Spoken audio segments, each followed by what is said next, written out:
My friend joining us today is a writer and a producer, has worked on Boy Meets World, The Game, The Neighborhood, The Connors, of course, iCarly, and a bunch of other things. You are a literal impact writer that I have celebrated.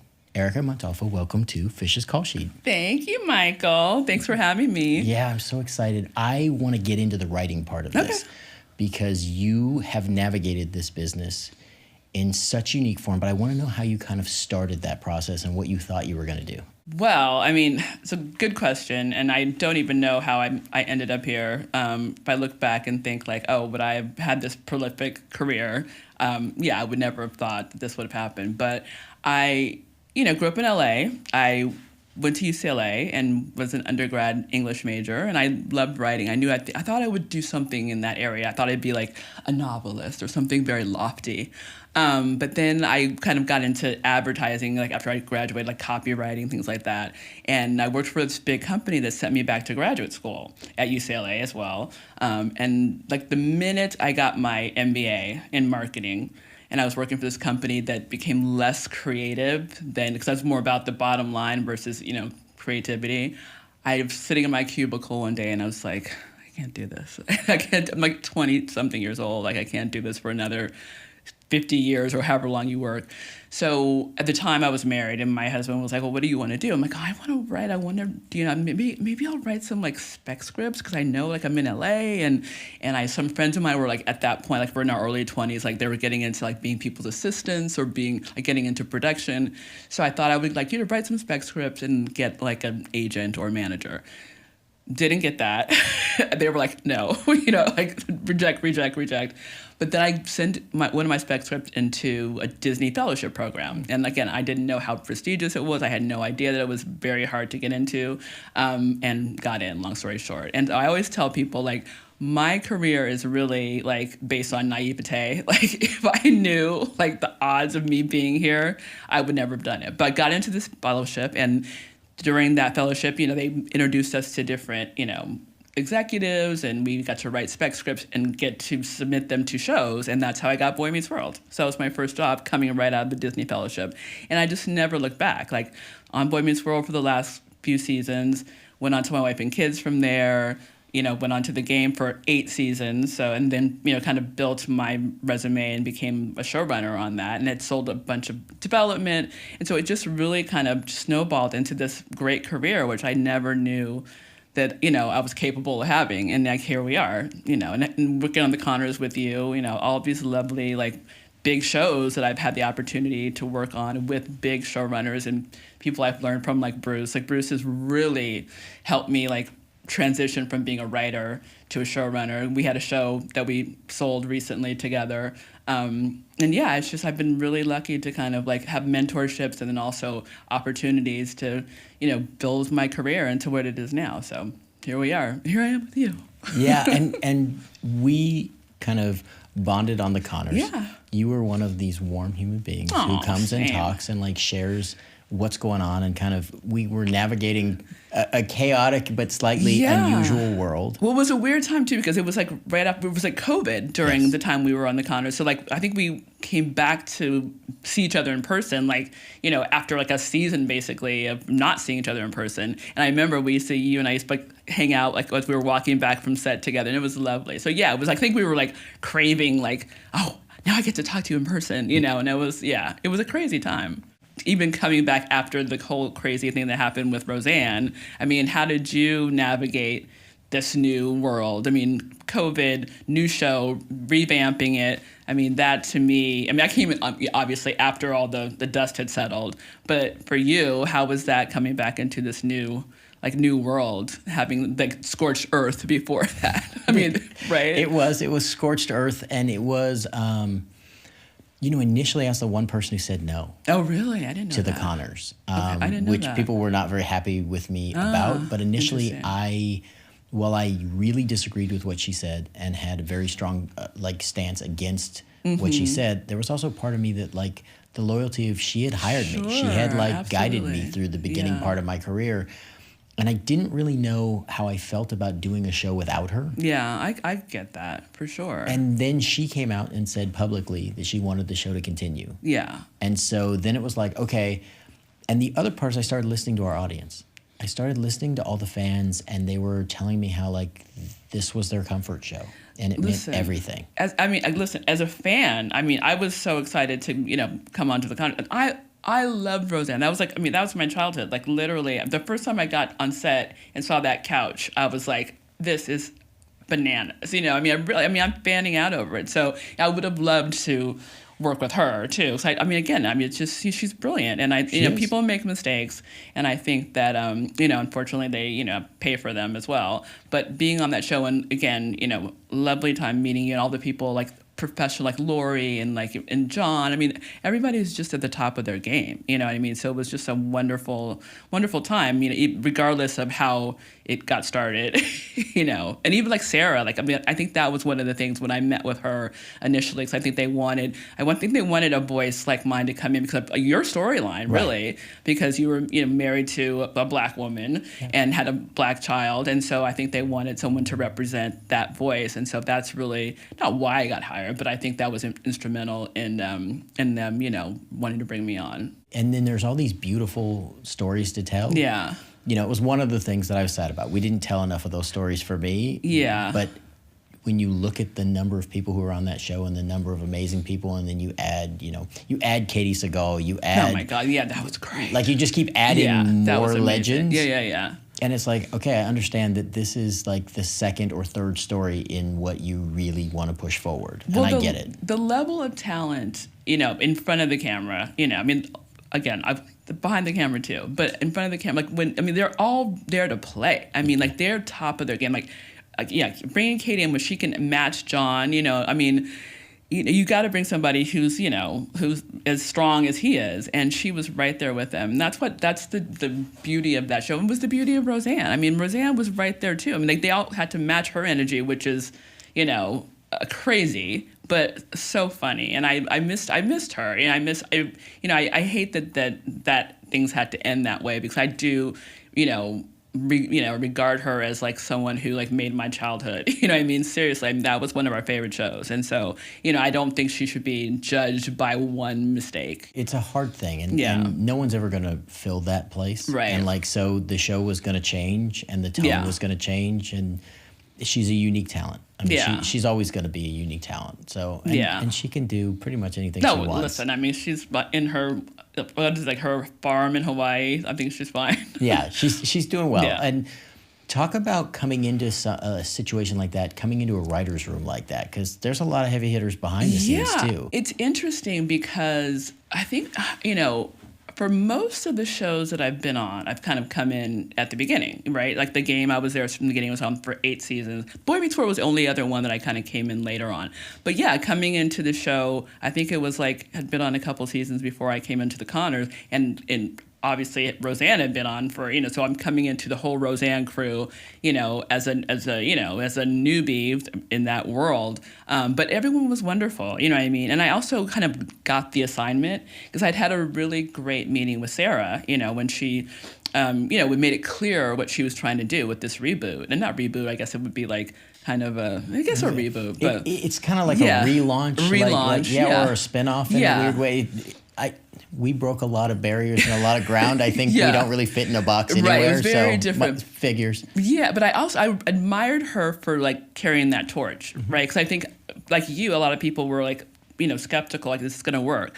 But I think when I met with her, she was very articulate about, again, wanting to bring this back for the fans because the fans wanted it, kind of like you're saying. And then in addition to that, I think she wanted to come at it from a really strong female perspective, So I think that she was looking for strong female voices that would not mimic Roseanne, but her character really her and Becky kind of had to be the new females, that kind of were the strong voices in this family. And Jackie, the women became kind of, again, the torch for Roseanne. So they wanted to keep, the idea that this was led by a family of strong women.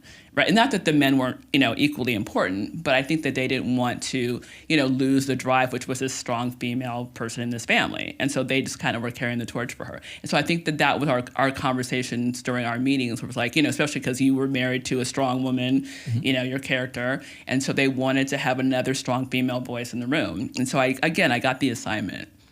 Talk about being the strong female voice in a room. Because that's not always easy. Rooms are very interesting, especially comedy rooms. And, I'm so grateful to be doing what I do. I love writing. I love, comedy. I grew up with that. Again, like watching Roseanne and things like that. The fact that I can do that for a living is wonderful. But I will say, like, rooms are like life. It's about the people. And so you can be in a room where the show can be crap, but the room is fun because people are wonderful. You can be in a show that's great and people are horrible and it's hell. You know what I mean? So I've been in both. But in this room, again, it was very unique because of the COVID thing. So we were working, remotely, which I've never done before. So we're on Zoom, which I love, by the way. Like I can be in my pajamas with my dog on my lap and pitching jokes. So but it still was unique because I think there's a camaraderie that you miss not being next to each other, you know what I mean, in the room, and like all the things that we go through, ordering lunch, which I hate also, but all the things that writers do is part of, it's part of our culture. So that room was interesting because we weren't together, but we were very, I think I felt very welcomed always. And again, Bruce, it starts at the top. And so Bruce Helford was always very, again, welcoming of me and wanting my opinion and wanting my voice. And then I remember we did the live episode, which was like crazy. But that was like kind of the first time all the writers came and like we were had to be outside.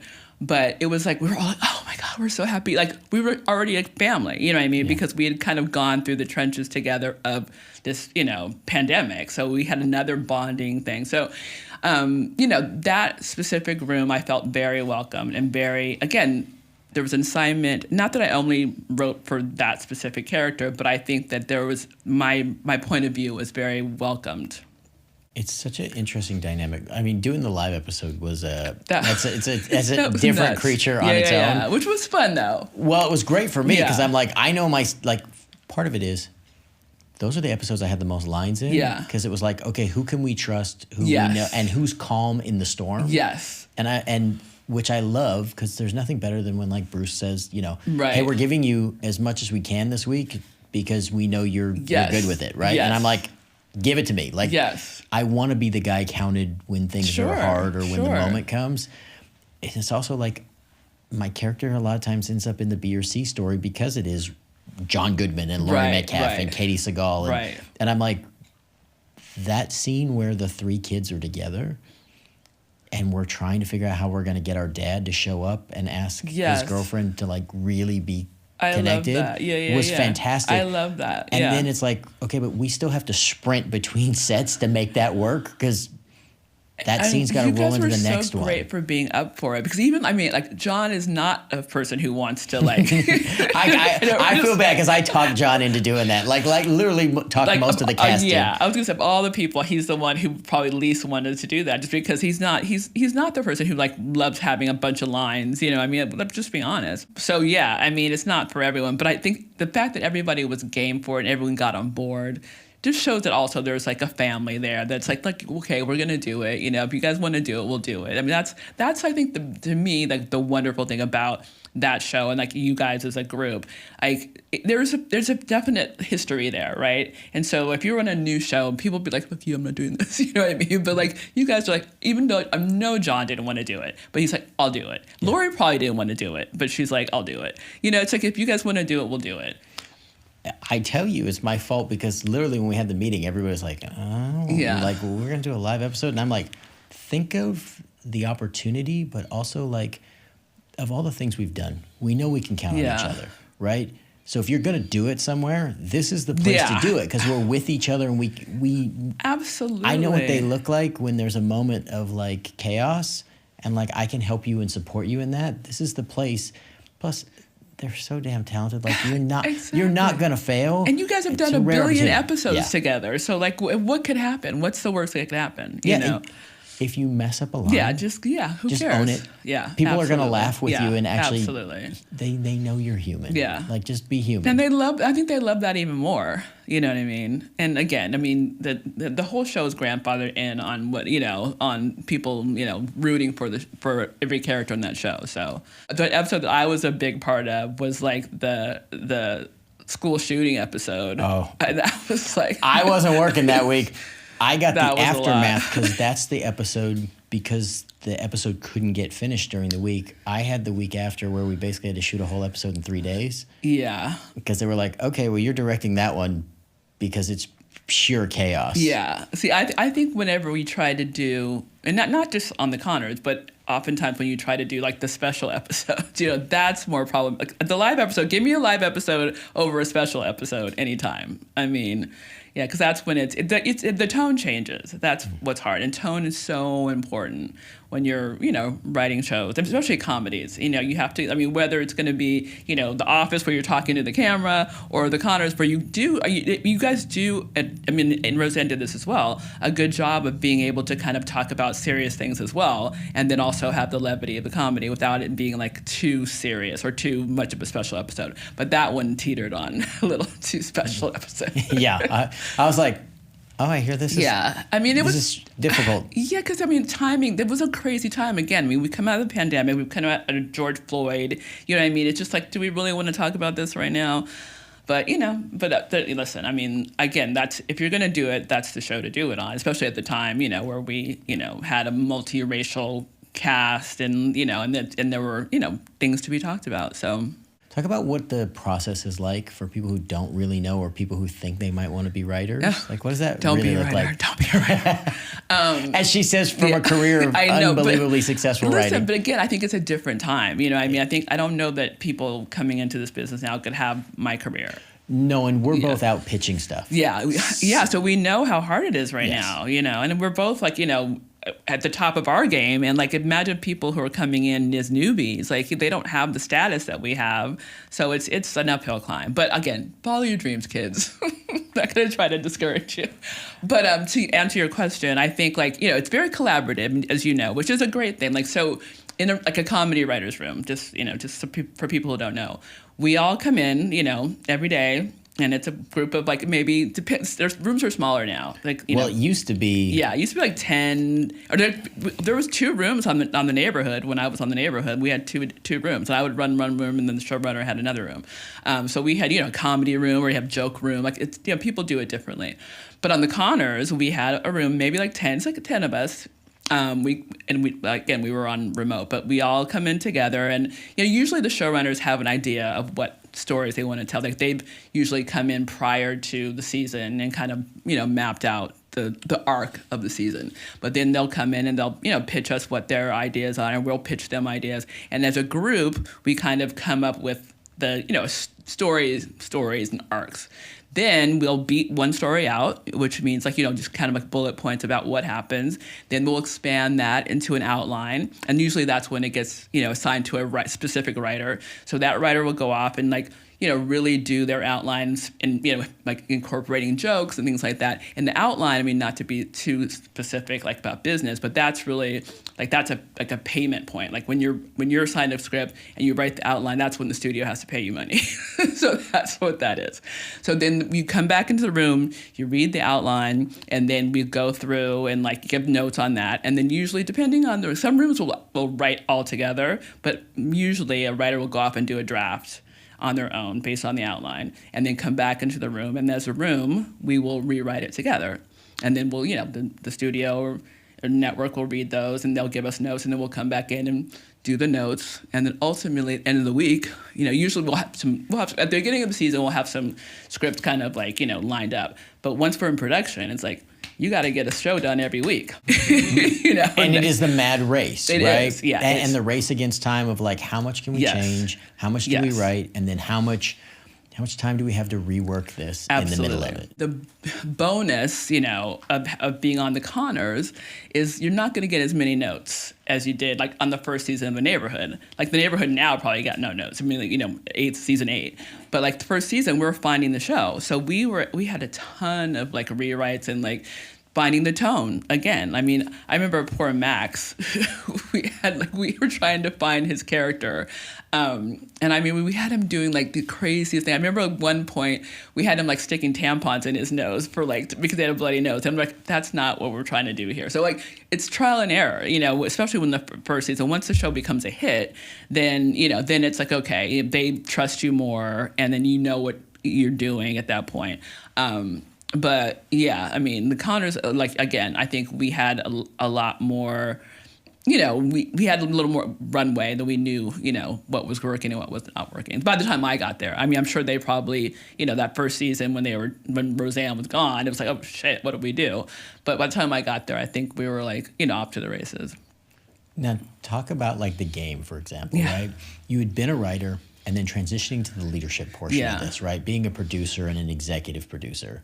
Can you explain how that shifts things and the roles that you take on? Yeah, it's interesting. Again, I go back to my naivete because when I started on the game, I was probably like a story editor or maybe an exec story editor. So I'd been on I'd been on Boy Meets World, I'd been on My Wife and Kids, but I started, it was a new show, so it was like the first season, and I was kind of like, I'd sold a pilot already too, like to HBO, so I had a little bit of like, stank up my hang low, it's like, so I came, I think maybe I was a co-producer or something. I was a producer, I think, at that point. But anyway, I was like feeling myself a little bit. So I came in guns a-blazing. I'm like, and also my first husband was a basketball player. So I knew, like, having been married to an athlete, I'm like, this is my world. I know about being a basketball wife or whatever. And so I just felt very comfortable there. And Mara Brock-Akil, who was the showrunner, she was very, again, like Bruce, like very welcoming and really wanted, especially like young writers, so she wanted our ideas. And she was like, not precious about it at all and not, competitive at all. It was like really a wonderful kind of, like Kenya Barris was there when I was there. Like, it was a bunch of like us young, like writers who had a ton of ideas, and she welcomed them. And so as we, all kind of like started moving up in the world, and like we all stayed in the same show, we all kind of moved up the ladder. And then when she went to Being Mary Jane, that's when like she kind of handed me the baton, and Kenya had gone to do, I think, Blackish at that point, so I was like, okay, and I just took it and ran, and so, and again, it was a wonderful way of kind of being ushered into show running, because I was already an EP on the show anyway, and I worked with these people forever, the cast, we had an ensemble cast, which was great, it's like they were all a family too. So I kind of, I had relationships with all of them. So it was really a very easy transition. The only thing that did happen though was we went from CW at one point to BET. Right. And so when we did that, we had to recast because our old leads didn't make the transition to BET. So I did have to cast like new leads, and that, luckily, knock on wood, like went well, and like one of my leads was like now like this big star. So I'm like, I'm good at casting, but yeah, so that it just kind of worked out, you know what I mean? And so again, I'm really thankful for mentors like Mara and like Bruce that have helped me become a showrunner, and I've had like, since the game I had my own show with Brandy, who was the lead of that show, and yeah, so it's it's a different. It's funny, I talked to Bruce about like dealing with like big personalities, because I mean obviously he he's done Roseanne, he's done George Lopez. I mean he's like a star wrangler. Yeah, and anger management. Yes, I mean, so for me, like again, when I was on running the game, it was like more of an ensemble cast. But I had the show with Brandy was the star of it, and I was like, oh, that was challenging for me. Like I'm not a big star wrangler, because I'm not maybe the person who like caters to that or whatever. And he said to me, people just want to be heard. So like no matter who they are, just like let them feel heard. And I've like taken that with me, in all of my, star wrangling subsequently. Like, it's very simple, but very effective. Okay, that's a great piece of advice, right? Yeah. Let people be heard. Yeah. People just want to be heard. Yeah. And if you're taking that, what else for writers? Like, what are some of the like cheat notes that you would give a young writer who's like going, I want to do this? That's a good question. Again, going back to people want to be heard, I think listening is important. You know what I mean? Like, you don't always have to be like the funniest person in the room. You don't always have to be the one talking all the time. Like, listen. Like, I think when my first season on Boy Meets World, I don't think I said, I mean, I may have pitched like one joke. You know what I mean? I was like the baby in the room, you know? And I just listened, and I laughed a lot because they made me laugh, you know, and I'm just a good audience. And so I'm not on purpose. I just legit, like I'm a laugher. And so I think I was like fun to be around, and people like, oh, Erica thinks I'm hilarious. It's like, you know, egos were like boosted, you know, so that kind of thing. But I think just listen and like, you know, if you have to ask questions, like I would ask questions too. Like I remember like my first script, I would like, you know, went off to like, you know, do my outline. And then there was one co-EP and I was like, can you read this for me? Like, let me know if I still want to embarrass myself. Don't tell me what to do. I'm doing it. But like, just like, if it's horrible, then let me know. And so like stuff like that, like where you can engage and like, don't feel afraid to, you know, to get help and just to, you know, because this is a collaborative, you know, job and career. So if you can't do it on a solitary basis, you just can't. I mean, you can go like write a poem somewhere, you know what I mean? But if you're going to be in a writer's room, you got to like jive with people. And so listen to them, ask them, engage. I mean, don't be afraid to, you know, to be a part of that community. And you're not always going to be right. You're not always going to be the funniest. Your joke's not always going to be great. Don't take it personally, you know? Like, believe me, I have pitched jokes in the room that like, crickets, you know? But listen, you got to keep pitching, you know? It's the nature. I love pitching. Do you really? Oh yeah, and I love pitching in a room. Really? Yeah, I'm like, if it dies, even that, I'm like, we can have some fun in the fact that because partially because I grew up on set. Yeah, so you're used to that. My whole life has been notes, yeah, right? Sure. So I'm like, oh, you hate that one? I got another one. Yeah. Oh, you hate that one? I got another one. But see, being a performer, I think that's in your nature. Like, as writers, that's what's so funny. Like, as writers, we're not necessarily performers. I mean, there's some, like, comedians who are writers, like, you know, like Larry David, people like that. But, like, I'm not a performer, you know, even though I think I do okay in pitching. But, like, you know, we're not in front of the camera, so we're not necessarily, you know, we're nerds, so we're not necessarily like, you know, the best pitchers. Number two, like when I got to be a showrunner, that's a whole nother level of like, this is not what I signed up for. Like I'm trying to be a writer, and now I have to be the CEO of this entire production, and it's like wardrobe's coming to me, the camera people are coming to me, the director's coming to me, like makeup and hair is coming to me, like. This is not what I signed up for, but it's what we aspire to. And so what do? You have to learn it. You have to learn that, like, I'm not going to be in the writer's room all the time.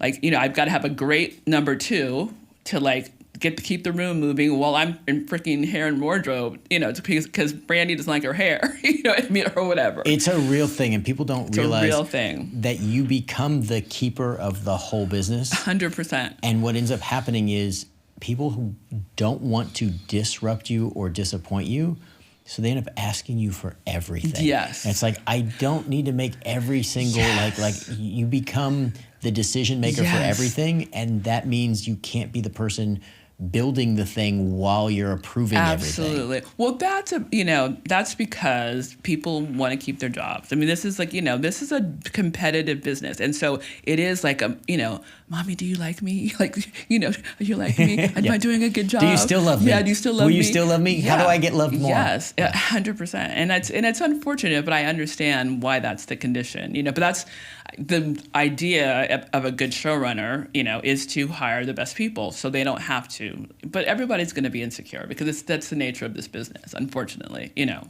Well, and a good number two leads, but make sure they acknowledge that the person is still the number one. Yeah, well, And that's a fine line, too. That's a fine line, too. So I've been the number two where the number one thinks that I could take their job, and that's not a good situation to be in. Right. So, yeah. How do you navigate that? I've been around enough of that. Yeah. That's a tough one. How it's do you a navigate hard one, especially like, and not to say being a woman makes it any different, but I do think that there are unfortunately some men out there who are threatened, you know what I mean? And so I'll say it. Yeah. I've watched, because I watched strong women in this business before that was even really popular. Yeah. And I will tell you just the word usage of Yeah. how things are described. Yeah, for sure. Because a guy's decisive or direct, Right. and a woman gets called names that Absolutely. most people shouldn't repeat. Well, I mean, going back to Roseanne, yeah, absolutely. And I mean, and I understand her wanting to overcompensate for the fact that, like, you're going to listen to me because this is my show, and I'm sure that got all the things that we just talked about. But yeah, I mean, it's hard. I mean, I think for me, I tried to just keep my nose down and do my work, and sometimes that's not great either, because sometimes I am disengaged because I think people do want a little ass kissing or whatever, and that's just not my thing. It's not me either. Yeah. It's gotten me in trouble. Yeah. I'm not an ass kisser. No, same. I will tell you the truth.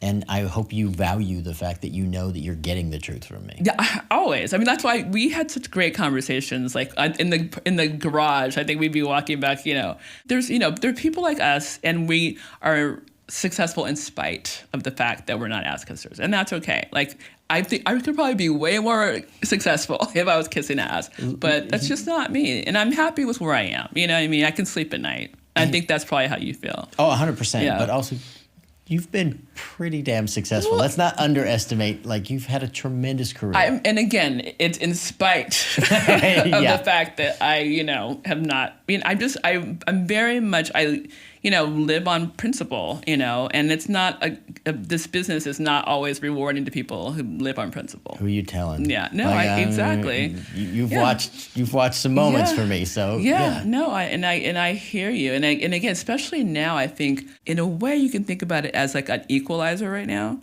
because they're not buying things from the assholes either. Right. You know what I mean? So it is kind of like an equal playing field. A little bit, because it's like it's like the house is burned down, and now we're all like at on the same level. I agree with you, and everybody's rebuilding in one sense or another. Yes. And there's also this part of like the business is shifting. Yes. So no one can tell you they totally know, or people are not just buying the same thing. Right. And so when you're out pitching, like, I mean, how are you feeling out there? I mean, like, what is your experience? For a while, it was hard to get into rooms. Yeah. It was hard to get the meetings because people weren't buying. Now, do you think that that's also because they think of you as an actor, or like are people like accepting you as a creator? It's a mix. This is something that people don't really realize. As an actor, people have a preconceived notion, but also they have a notion of like they know who DJ is. Right. Like people are just kind of starting to figure out who Michael is, right? Like, and I like in a weird way, like I'm introducing myself to people all the time. Sure. We have a huge law enforcement procedural, and people look at me and they're like, "You can't write a law enforcement procedural." I'm like, I spent 5 years on a fugitive recovery task force. Oh, did you really? Yeah, I've worked in law enforcement environments. I'm like, so that's an experience. Sure. Or, I've pitched like first responder stuff. And I spent 10 years as a rescue diver. And it's like a part of my career and my life that people don't know. Cool. Yeah. So once they hear that, the first thing they do is they get skeptical because they think it's like every other actor who swears that they know how to do something that they don't know how to do. It's like your special skill, whatever. Yeah. And then when we get into it and you start talking about the details of it, every once in a while people lean in and are like, "Oh, you really have done this." Yeah, because you're not lying. You really did this. Yeah. I mean, it's not like you put it on your like, I know how to pogo stick or whatever. And so there's that, right? Right.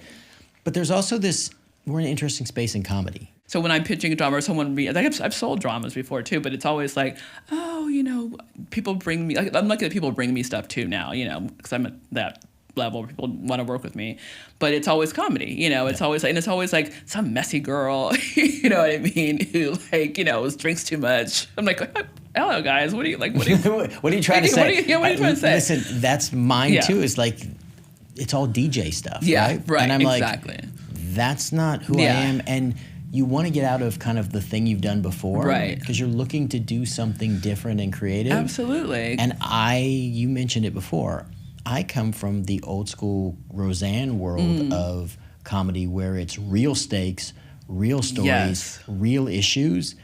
And that's harder to write, but it's also much harder for people to understand because they're like, well, that's kind of heavy. Is that a drama or is that a comedy? I'm like, it's life. Right, it's like, and it's funny that you said, because I mean, not to even go back to like, I mean, I love being on The Neighborhood, but I think like one of the things when you're trying to find a show early on in that first season, that was like Roseanne was kind of like my model, because the show was about like gentrification, and it's about this white family moving into, this black neighborhood, and like, and Cedric's character was like feeling like, no, I want to keep my neighborhood, not just black, but like, this is my neighborhood. I don't want people building Starbucks and whatever here.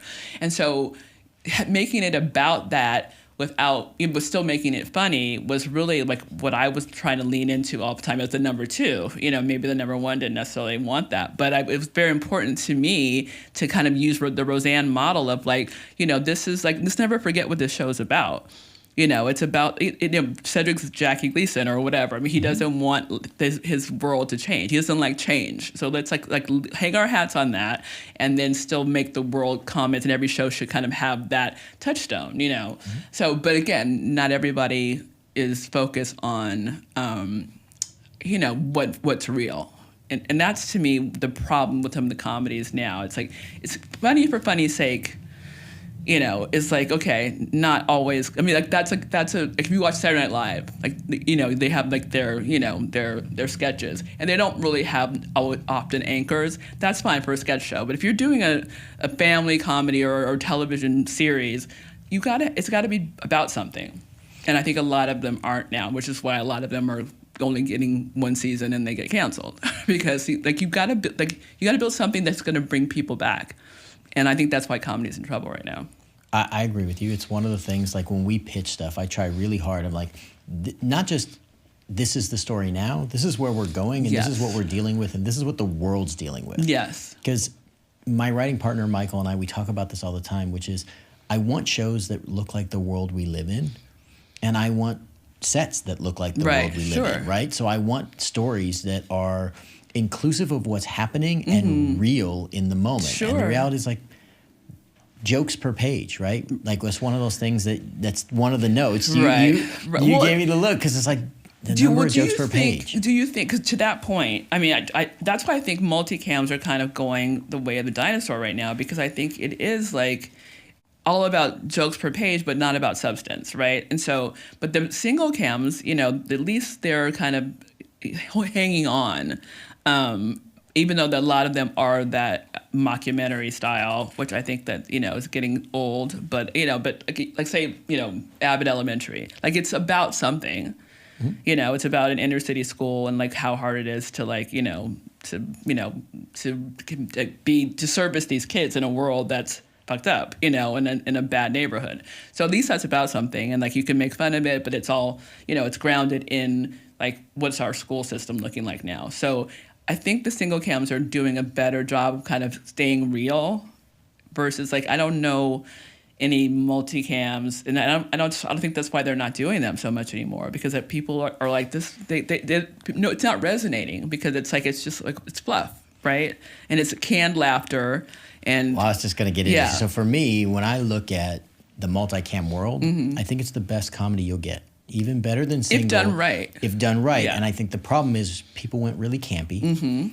But the other part is we did not listen to our audience, because for a few years we didn't have live audiences, so you didn't have that gift. But the beauty of having a live audience, it's like doing a play, it's like doing stand-up. Yes. When you tell the joke either works you or get it doesn't. Immediate feedback. Absolutely. And if you use that feedback, I think you make yourself better. Agreed. If you look down on the audience, which I think was done for a while, or you act like you're smarter than the audience, then they don't stay with you, because no one wants to be with the people who are telling them that they're not enough. Well, also, interestingly enough, I've been on, again, I'm like trying to like call out people, but I've been on some shows where they're multicams, and then actors, or especially like who are comedians, don't want to have a live audience. And I mean, the studio hates that, but they get away with it. And so we're still doing a multicam in front of, no audience. And so to your point, it's like, how do you know if this is funny? And if you're, a producer trying to say, this is not funny, guys, they're like, you don't know. I'm like, I'm a comedian, I know what's funny. And then it's not funny.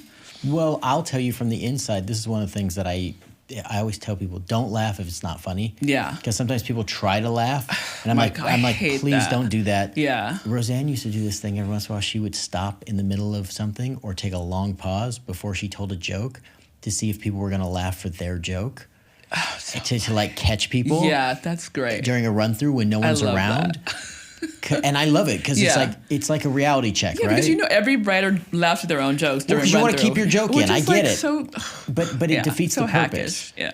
And so there's this thing for me as a performer of the best thing you can do is have an audience. And this is where I think sitcoms do a great job that we lose in single cam, which is the single cam timing is always off because it gets edited. Right. So you're still laughing at the last joke and no one gave you space to enjoy the moment. Right.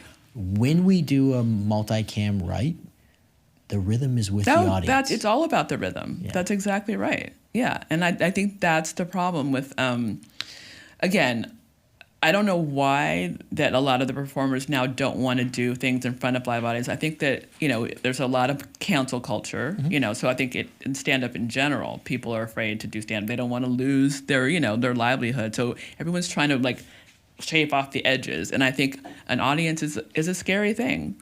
I think an audience is the greatest thing ever. I love it. I think so. I think they're most beautiful. And I agree with you. Yeah. I think there's a cowardice and a convenience in not having an audience. And the truth is, you just have to be bold enough and be gutsy enough to know that you're going to have a moment where you're going to suck in front of an audience. Yes. But if you want to be great, that's where you have to go. You have to go to the place where you risk. I agree. And I think, unfortunately, and again, not calling out names, I think some people feel insecure. Like you said, it is cowardice, but it's also they are rusty and they know it and they don't want to be called out on it. You know what I mean? And also, if you're like headlining a huge show on a big network, that's like, calling you out in front of network executives and studio executives if people aren't responding to you. So like second guessing them even putting all this money into you. I get it. I mean, I get, if it was my show that I'm like headlining and people aren't laughing at it, I mean, you don't want the network seeing that. You don't want the studio seeing that. So I get it. But for me as a writer, to your point, if I'm a table read, like I want to hear if my joke's working or not. If it's not working, like take it out. You know? I want to know. And here's the thing. Sometimes it is a good joke. Yeah. But either the premise or the timing or the rhythm of this is just off, right? Right. So I need to know, is it that? Because if I think it's really funny, then I better be able to deliver it in a new way or a better way. Right. The other part for me is like, it's a relationship with an audience. Absolutely. And I would rather trust my audience in the building and share that experience because they're going to tell me if I'm on the right track or the wrong track before it goes out to the whole world. Right. I would rather 100 people judge me before then the 10 million people judge absolutely, me. Absolutely. And the other part is I will never make it to 50 or 100 million people if I cannot make 50 or 100 people laugh. Absolutely. And again, I mean, if you're at the table reading, you're like run-throughs, I mean, like you're going to get some laugh and some kind of gauge, but not the way that, audiences are going to, like they're not in the room with you. They haven't heard the joke 15 times, you know what I mean? So yeah, I mean, I think if you're going to do a multicam, you have to have an audience. I mean, that's the whole point.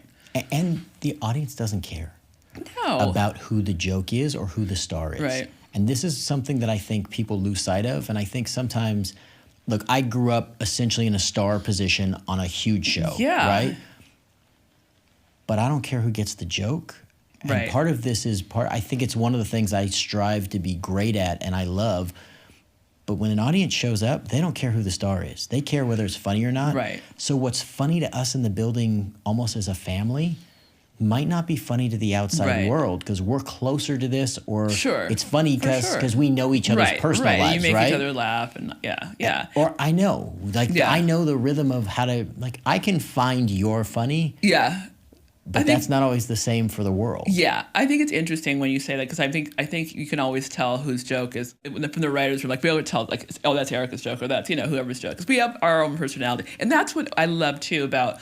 And I think it's important, and I don't think people do it enough. Is to me, characters are so important. Like I write from a character perspective, especially when I'm developing my own stuff, and I always am very clear. I'm like, that's not a joke that person would say.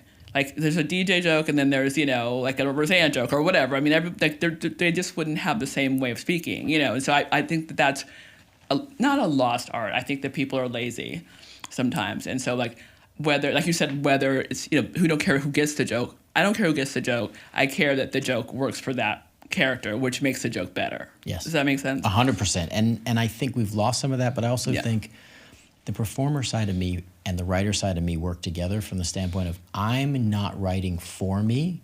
I'm writing for a character and for the show. So it's not, and I think this is where people go also a little wrong, is they become the executive or they become the lead of a show. They're like, I don't want to be the butt of that joke, or I don't want to look, or I don't want to be dumb. And it's like, you're not dumb. Your character didn't know. And part of learning is an experience for the audience to get to learn with you, and they can go on the journey with you. But if I pretend to be perfect all the time, I'm not perfect. I'm gonna ruin it for you guys. I am not perfect. This is my warning to everyone, right? Like, do you think I think as an actor, like that helps you be a good writer? 100%. Yeah. What I learned early was I used to lay on the floor upstairs from the offices that were empty above us and listen to our writer's room. I used to lay outside the window and listen to the writer's rooms as a kid and listen to what worked and what didn't work.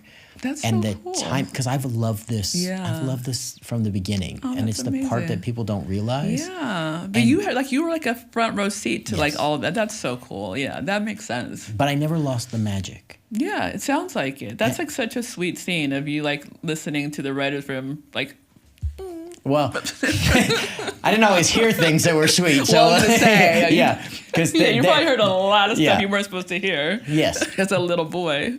But I will tell you, there's nothing better than being on set. Yeah, just like it's magical. When you come and you make a whole audience laugh and feel cathartic. Is the greatest feeling in the world, and it's a shared. I could see that. It's the reason that I meet people before the show and shake people's hands after and interact with our audience, because to me, they are part of building the magic. Yeah. Well, don't you get, I mean, and this is, like, again, for me, coming in, even the Boy Meets World, it was already a thing when I went there. So I'm like, oh, this is, like, the best thing ever. Like, I like pinch myself. Like, this is exactly, like, the first time I was in the writer's room, I was like, this is a job. I was like, this is amazing. And then cut to, being on the Connors, like, I'm like, there's the couch, what I mean? So did you feel like, do you have pinch yourself moments when you were, or you were there, so it was like, it was lost on you? No, it's interesting. I always had a unique perspective, I think, partially because I listened to the older people. Okay. And part of it, I didn't fully grasp everything, other than, like, I understood a lot more than people thought. Did you take it for granted because you had been there? I took a little bit for granted. And then the other part that I would tell you is, in those years in between, when the business didn't necessarily want me, is I had to work my way back to this. Well, the transition from being a child actor, I mean, that's a whole nother conversation we could have, but I can't imagine. But, I mean, you managed to bridge the gap. So, for me, I knew what I wanted to do when we came back. It's like the thing of shaking hands with people after a show. I wanted people not just to come, but to have a full experience. I wanted them to remember that moment and know that the audience members mattered and that they were part of the process. And I promised myself if I ever got that opportunity again, I was not going to miss that moment, because people that I had met 20, 30 years before had said to me, I met you one time and that was everything to me. Oh, wow. And so part of that is also understanding the beauty and the power of what we get to do and the way it impacts people. You can reach people sometimes in a way that you can have a conversation they can't have with their family. Yeah. Or reach people in a way that the world maybe is not ready for in public, but through your television, they can do it through your world. Absolutely. And I feel like it's why I love this business. It's why I'm still here. And I felt very similarly, but I think, like, for you, because you're the face and, like, people notice you when you walk out, like, my name is on it, but, no one knows me when I walk through the streets, but still, I still get pride from, like, I wrote that episode, or, like, or this, award. Not that awards mean that much, but it's like, people appreciate, and people know the things that I've written, or they know the shows, and they impact them, like you're saying. So yeah, it's a great, source of pride, and, I don't take it for granted at all. Yeah, listen, if somebody told me I get to go do a sitcom, I would sign up tomorrow. Yeah. And I am like, I will be early. I will be here. And you know me, I'm never in my dressing room. I'm always on stage. No, you're the mayor. Yeah, fair enough. I love it. And I love it too. love every You're minute. the mayor of the Connorland. Yeah, I guess I kind of end up Connortown. de facto mayor of Lanford, I guess. Yeah, exactly, Lanford. Yeah. But I love that. And I mean, again, that was a great kind of atmosphere. Like, and not every show's like that, as you know. We were all just happy to get out of our houses and get back to the set, right? I mean, like, I feel like, again, the live show when we all for the first time kind of got to be together, it's like the camaraderie is palpable. Okay. And I'm glad that you got to like experience that over that many years, which is rare. It's extremely rare. And I know how lucky I am. That's the other part. I never it's not took just any luck. for granted. It's also like you're, a good actor and like, people love you. So take credit for it. I appreciate that. And the check's in the mail. Yeah. Thank you. I need a check right now. Yeah. Listen, who are you telling? Me too. Like where do we sign up? I know. These podcasts aren't like paying that much. Speaking of the call sheet. Yes. What's the first thing you look for on a call sheet? I've been a showrunner, and I've had, and I've worked with people on shows that I've created on my own, and I always look at that first name on the call sheet because that's the one that's going to be a pain in the ass today. I mean, in all seriousness. See, now, and this is what I'll say to you, because I know that's how so many showrunners and leaders feel. That's why I want to be the opposite. Yeah. That's why I want to be the mayor. Yes. Because I want to be the problem solver. I want to set a tone where people come and love this space. Because if I'm high on the call sheet and I can set that tone or help steer that tone. Yeah, I think that's important. The whole day gets easier. 100%, and it really is such a. I've worked with the same person who's been on an ensemble who's been like 4 or 5 on the call sheet, to working with that person who became #1 in the call sheet.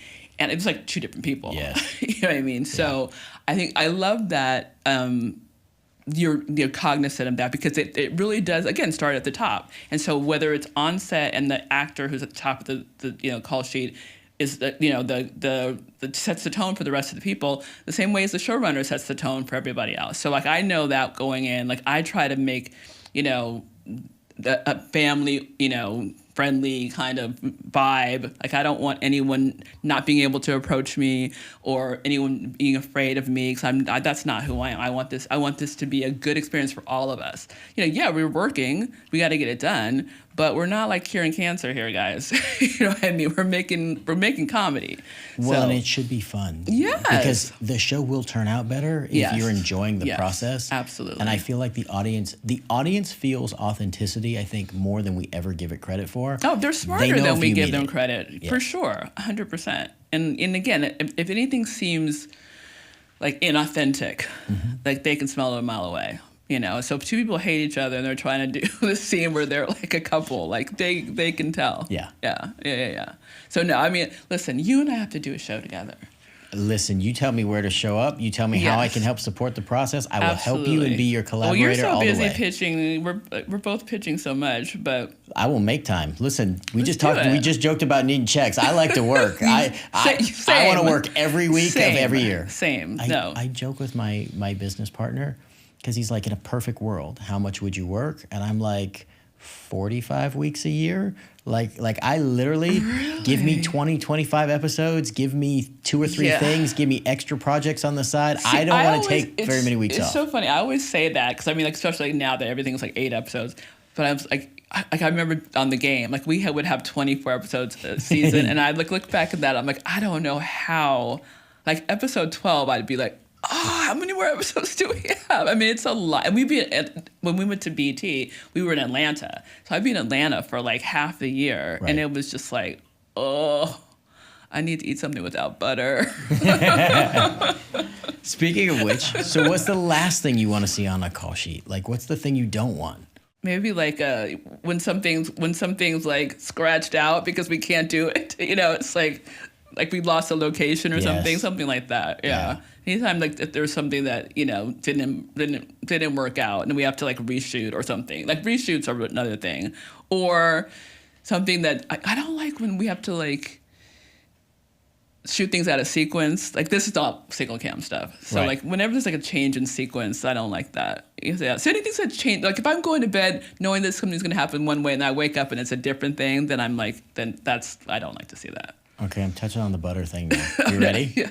Why, you got some butter? No, I want to know what's the thing you love to see at craft services. Oh, that's a good question. I'm not okay. Let me answer it this way. Yeah. I'm not a big craft service person because here's the one thing I hate the most.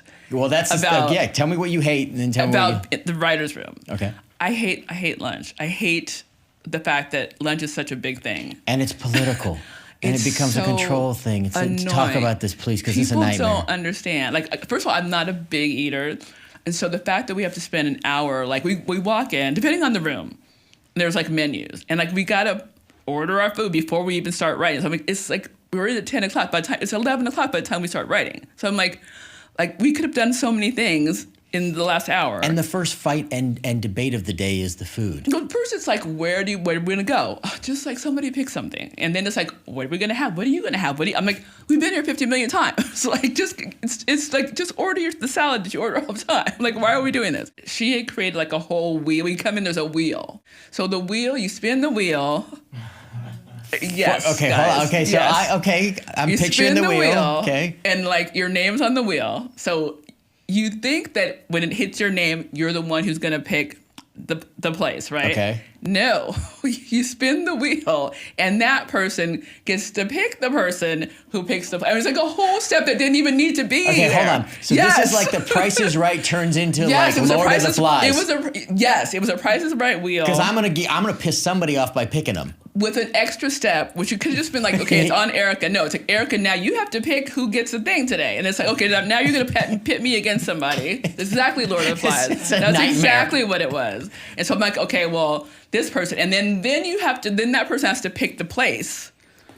And then it was, yes, that was my hell. That was my hell. See, that's okay. So That's like the good place. That Yes. would be my, That's my bad place. my bad place. Yeah. Yeah, 100%. Well, and see, that's the thing is, I joke with people because I'm the worst. Even everybody on the group here in the production team knows I don't pick where we eat because I literally don't care. It's so, yes, because exactly. I grew up on set.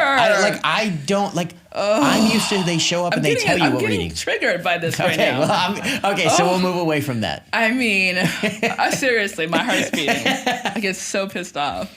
Okay, then Everybody knows that about me. Like, you know how that Bill Rosenthal had that show, somebody feed Bill. They do this joke. It's like Erica has a show. Nobody feed Erica because I'm like, it's not worth it.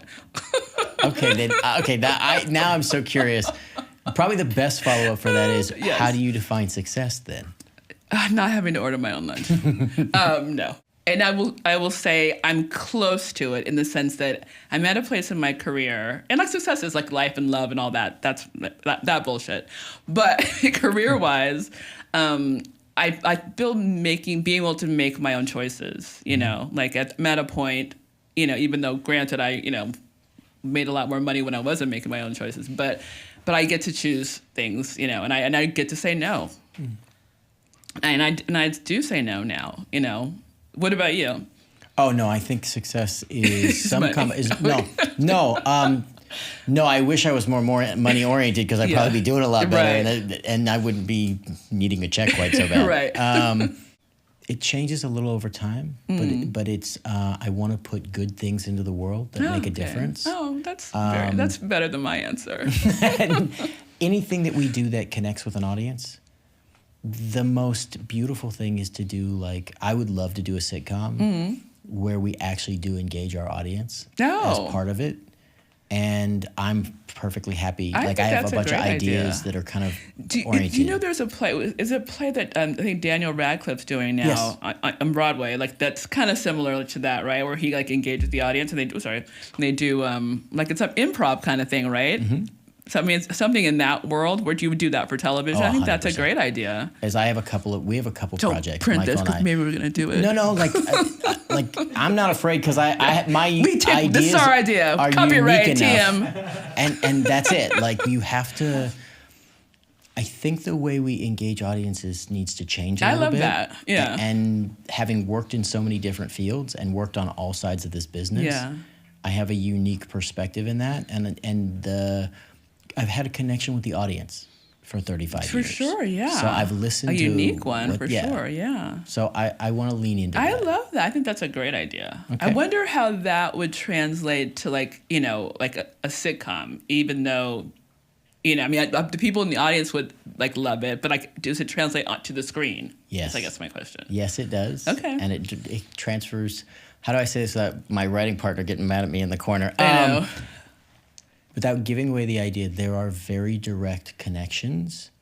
And I also think that it has to be personal when people show up. Mm-hmm. Because I think gone is the time where people just want to watch something and like casually be near it. I think people want to engage with it. I agree. Because then and it's actually kind of my superpower, which I don't normally say, but it's like I'm authentic. So when you meet me, you meet me. Yeah, no, I definitely say that. I can second that. And so I think there's a unique space there of like, to do a project where so often people build a persona and then people meet them and they're horribly devastated because the persona doesn't exist. Don't meet your heroes kind of thing. Yeah.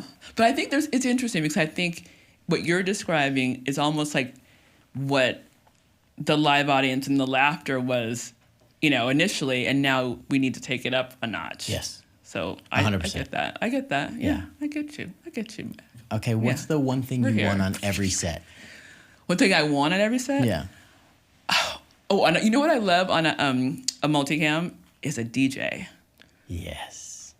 DJ Richie Rich for us. Yeah, I mean, like that. It's you need a vibe. You need a vibe. You need the audience to be like, you know. And I like a warm up guy too, obviously, to keep the audience like, you know, warmed up. But I love a DJ. Like when you're moving from set to set. I like let's rock out. Let's let's have a dance party. Like to me that's a vibe. Especially like remember back in the day when it was like.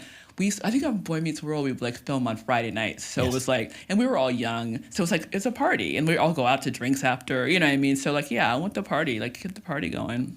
100%. Yeah. What about you? Listen, music's fantastic in that sense. That's important. On every set, I want somebody who checks the tone. And so I think I try to be that, but like, I want a leader who sets an environment that's loving and like supportive. I want people at the end of the day not to rush out the door. Oh yeah, that's nice. I want people to be like, I want people to bring their family. I want then people you to didn't love like it. me. I would like literally be like the first one in my car. I was like, martini? Yeah. Well, So 13, 14 hours in, there's lots of people who are like... Yeah, I'm like, race you to the car. Well, especially if we've been fighting over food all day in the writer's room. Do not trigger me again. I just got over that. Okay, so then what do you want to eliminate from a set? I'm trying to think. I don't like a lot of like stragglers. You know what I mean? Like, it's like we're working, you know, as writers, and we're like, especially on multicam, like we're pitching jokes. A lot of times when people, I've been on shows where there's a lot of like hangers on, and like I'll come back to my seat and somebody will be sitting in it.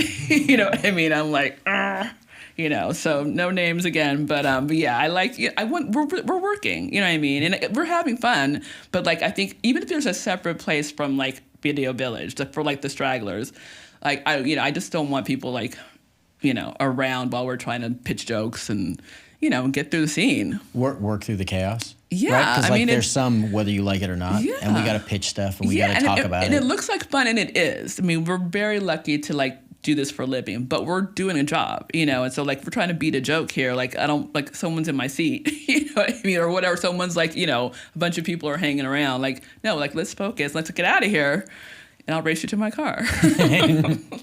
Okay, so what is the best gift you've ever gotten on a project?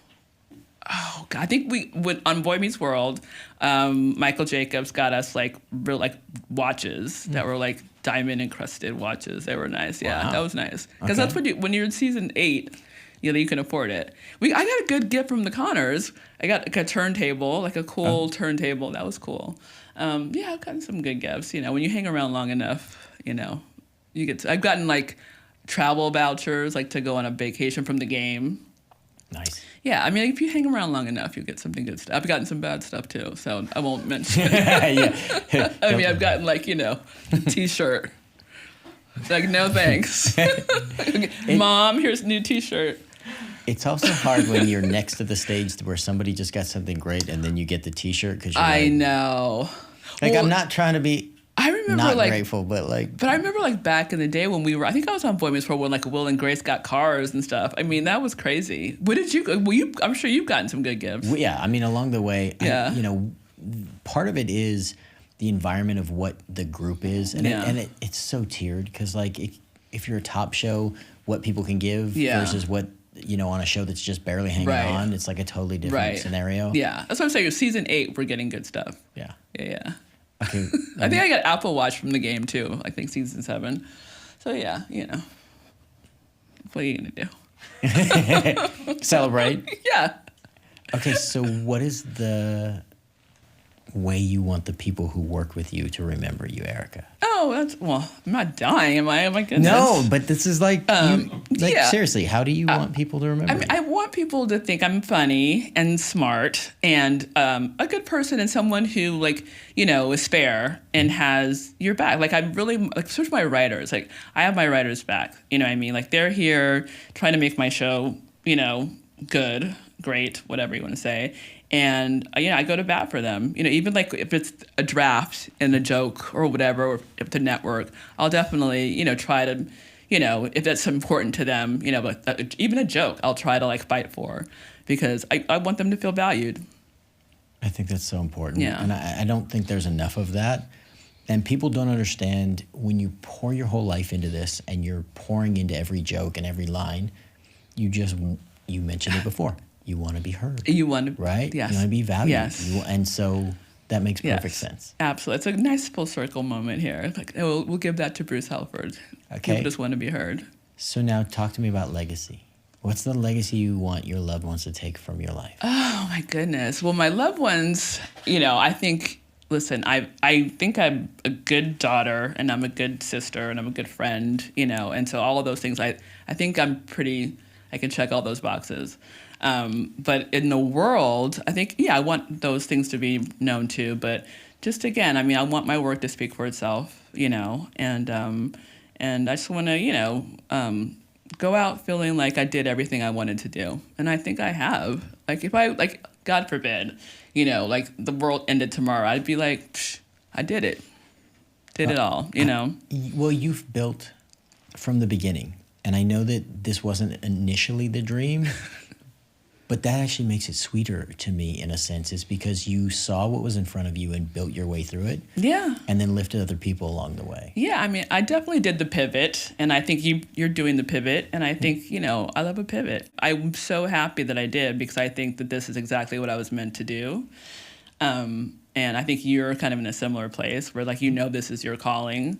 And, I would just say to people, pivot, don't be afraid. Because if you're in a place where you just know you can't do this the rest of your life, find something that you can. Because then it's not work, right? I mean, I know it's 100%. Cliche, but it's like, this is not work for me. The people are work. There are scenarios that are work. Yeah, well, the people. But you love what you do. But the job is not work. I love writing. I mean, it's what I was meant to do. The people I have to deal with in order to do it, sometimes it's the work. Yeah, just be honest. But the rest of it, not you, maybe Michael. I feel seen. No. I love you. You're the mayor. We love you. But no, there's there's it's navigating the world is sometimes challenging. But the job itself, which I consider writing is the job, it's great. I love it. Yeah, and I think it shows. Like having shared sets with you, it shows that you love what you do. Oh, I hope so. I hope it shows. I hope I'm not moping around. No, no. Listen, Like, listen. There are moments where every person has the like, why is this being done this way? Or like you said, we're not curing cancer. Or we're not I tell people all the time, I've done enough terrible jobs in my life. Yeah. This is not digging ditches. This is not like all the horrible things. Absolutely. So every day I walk on set, there's a joy. Yeah. But again, don't you think? I mean, again, for me personally, because the Connors was such a rare thing. So again, I came in when it was already kind of a well-oiled machine, and so I didn't have to do such heavy lifting. I mean, I came in and again played my role, but I've been on shows where like The Neighborhood, I had to do a lot of heavy lifts. This the first season I was the number 2. Like we had to find that show, and so I think. Again, the jobs were so different because of those two things. So maybe I was much more happy on set on the Connors than I was on The Neighborhood. But but that's just again part of the job. Except you we've seen people Yes. who Yes. know you from other things. Yes. Who Listen. celebrate you. Yes. I'm being facetious. I'm a pretty good hang for the most part. You know, I mean, I think my philosophy at this point is kind of like yours. It's like, we're not digging ditches here, guys. So it's not that deep. So I try to have fun on set. You know, why wouldn't you? So thank you for being a great hang. Thanks for coming on and being a great hang. Oh my God, you're the best, Mr. Mayor. Thank you. It was a pleasure.